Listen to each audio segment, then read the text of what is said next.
آج 25 ذوالقعدہ کا دن ہے. کیا آپ جانتے ہیں آج کے دن جناب آدم زمین پر آئے، آج کے دن جناب ابراہیم کی پیدائش ہوئی، آج کے دن جناب عیسیٰ کی پیدائش ہوئی، اور ایک روایت کے مطابق ملتا ہے آج کے دن امام زمانہ کا ظہور ہوگا، اور آج کا دن دہو الارض کے حوالے سے 25 ذوالقعدہ کا دن ہے.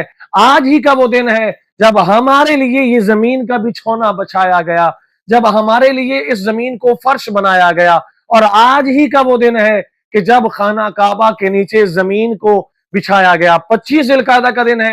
عبادات کریں، صدقہ دیں، غسل کریں، اور زیادہ سے زیادہ دعائیں مانگیں. آج کے دن کے بارے میں امام جعفر صادق علیہ السلام کا فرمان ہے کہ جو بھی بندہ آج کے دن صدقہ دے گا یا عبادت کرے گا یا روزہ رکھے گا، وہ ایسا ہے کہ اس نے 70 سال یہ عمل سر انجام دیا ہو.